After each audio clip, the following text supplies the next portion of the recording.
Hello everybody, good morning. I'm just going to finish up Ecclesiastes today. We're going to read from chapter 12. But just to review, the whole book, again, I told you, is one of the great books of the Bible.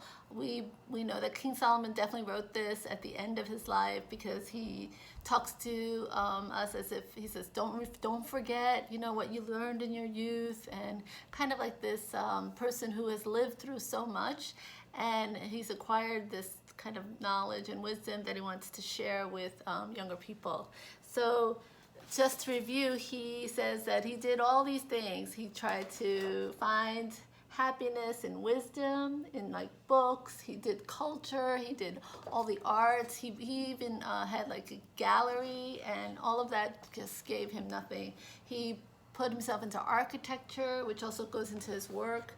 Wine, I just said wine because wine was, of course he did drink wine, but that also represents all the pleasures of life.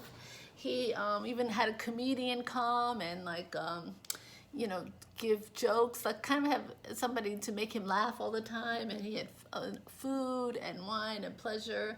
He did a lot of work, which was to show he thought that if he worked hard and he had a good performance at his work, that he would feel satisfied, but he didn't.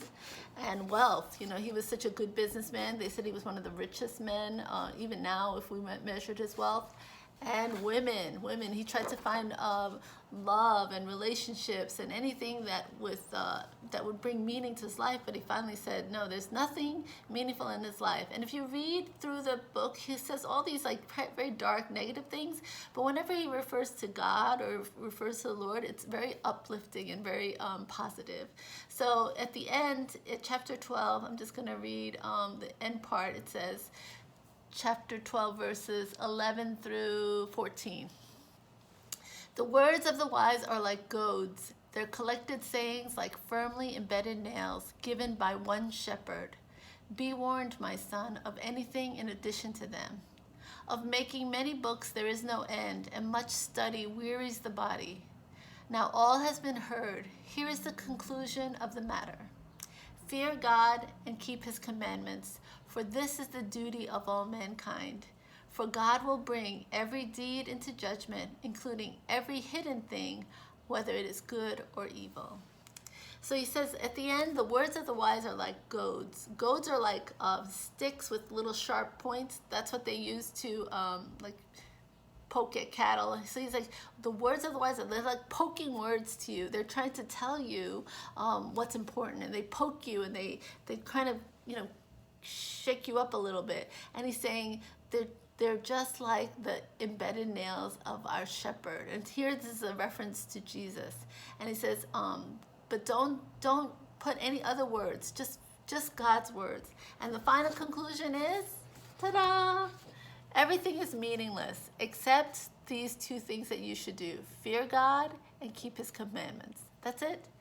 All of this, everything that we're trying to do in this world, everything that we're trying to obtain to get happiness, he says, it's all meaningless in the end. It's all very temporary, and it can be gone in a second. It's like a vapor. But he said the only thing that will last is to fear God and to keep his commandments. Not being like a legalistic, just keeping all the rules, but just fearing God himself.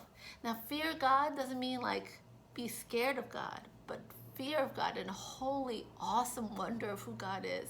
Really understand that God is someone or is a God that's above our understanding. The creator of the universe, that he is full of wonder and full of things that we will never understand.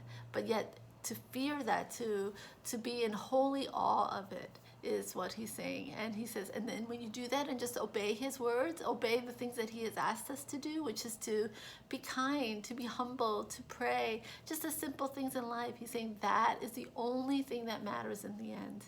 So I'm sure all of us that have been through this pandemic, in the end, words of the news, words of the CDC, or whatever it is that you're listening to as truth, you've seen the words of the CDC, they change all the time. They change as it goes along. Who knows who's in charge of that? But God's word is always the same, and God's word is always that he loves us, that he is taking care of us, that he is in control of all things, that he is the God of all eternal time, and that our happiness, Pascal said that our heart is shaped like a vacuum. There's a heart-shaped vacuum that can only be filled by God. And I think if we can remind ourselves of those things, we can forge ahead, and we can realize that all of this other things that we do in Chronos time is not important, but it's making the most of each moment that God has given us, and to remember that everything else is meaningless in the quest for joy except to fear God and to keep his commandments. Think about that today, and I will see you again.